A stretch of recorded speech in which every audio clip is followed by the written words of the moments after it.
மதுராந்தகம் அருகே விலங்கனூர் கிராமத்தில் சுமார் 200க்கும் மேற்பட்ட குடும்பத்தினர் வசித்து வருகின்றனர். இவர்களுக்கு சுமார் 200 ஆண்டுகளுக்கு முன் 39 வீட்டு மனைகள் வழங்கப்பட்டுள்ளது. தற்போது மக்கள் தொகை அதிகரிப்பால் வீடு கட்ட போதிய இடவசதி இல்லாமல் கிராம மக்கள் கடும் அவதிப்பட்டு வருகின்றனர். அருகில் அரசுக்கு சொந்தமான நிலத்தில் தனிநபர்கள் சிலர் ஆக்கிரமிப்பு செய்துள்ளனர். அதை மீட்டு அந்த இடத்தில் வீட்டு மனைகள் வழங்க வேண்டும் என கடந்த 19 ஆண்டுகளாக மனுக்கள் அளித்தும் தற்போது வரை நடவடிக்கை எடுக்கவில்லை என நாடாளுமன்ற தேர்தலை புறக்கணிக்கப் போவதாக பொது இடங்களில் பேனர்கள் வைத்து கிராம மக்கள் எதிர்ப்பு தெரிவித்து வருகின்றனர்.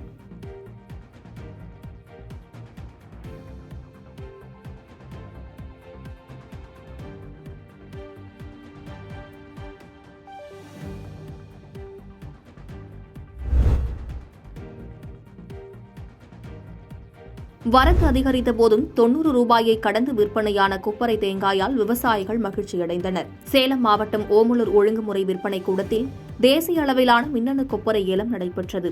இதில் 83 வகையான எண்ணெய் பிழித்திறன் கொண்ட 7460 கிலோ கொப்பரையை 33 விவசாயிகள் விற்பனைக்கு கொண்டு வந்திருந்தனர்.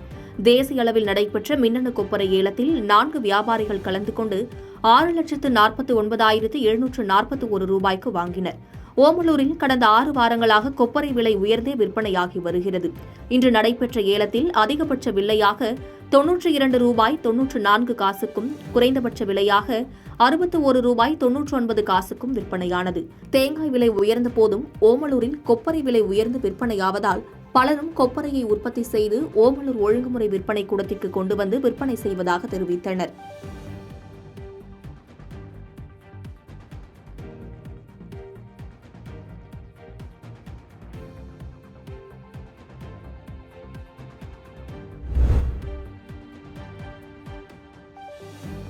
மயிலாடுதுறை மாவட்டம் தென்பாதியில் சீரடி சாய்பாபா தியான ஆலயம் அமைந்துள்ளது. இங்கு ராமநவமியை ஒட்டி சிறப்பு வழிபாடு நடைபெற்றது. முன்னதாக சீரடி சாய்பாபா விக்கிரகத்தை பல்லக்கில் வைத்து பக்தர்கள் சுமந்து வர, அதனைத் தொடர்ந்து திரளான பக்தர்கள் பால்குடம் எடுத்து முக்கிய வீதிகளின் வழியாக கோவிலை வந்தடைந்தனர். தொடர்ந்து பக்தர்கள் சாய்பாபாவிற்கு பாலபிஷேகம் செய்து வழிபட்டனர்.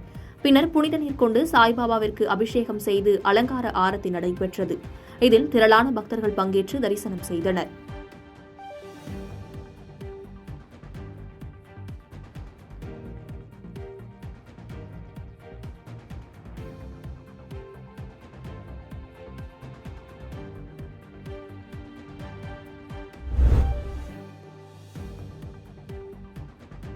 திண்டுக்கல் நாடாளுமன்ற தொகுதியில் திமுக கூட்டணி சார்பில் போட்டியிடும் மார்க்சிஸ்ட் கம்யூனிஸ்ட் கட்சியின் இறுதிக்கட்ட பிரச்சாரம் பழனியில் நடைபெற்றது. இந்நிலையில் பேரணியாக செல்ல ஆட்டோக்கள் மற்றும் இருசக்கர வாகனங்களை கொண்டு வந்து சாலையில் நிறுத்தியதால் கடும் போக்குவரத்து நெரிசல் ஏற்பட்டது. தொடர்ந்து தேர்தல் பிரச்சார நிகழ்ச்சியில் தேர்தல் விதிமுறைகளை மீறி சிறுவன் ஒருவனுக்கு கலைஞர் கருணாநிதி வேடமணிந்து அழைத்து வந்திருந்தது மட்டுமல்லாமல் சிறுவனை சுமார் அரை மணி நேரத்திற்கு மேலாக கடும் வெயிலையும் பொருட்படுத்தாமல் பிரச்சார வாகனத்தின் மீது அமர வைத்துள்ளனர். பின்னர் முக்கிய வீதிகளில் சென்றபோது விதிகளை மீறி அரசு மருத்துவமனை முன்பு பட்டாசு வைத்துள்ளனர். திமுக கூட்டணி கட்சியினரின் இறுதிக்கட்ட பிரச்சாரத்தில் விதிகள் மீறப்பட்டுள்ள நிலையில் சர்ச்சையை ஏற்படுத்தியுள்ளது.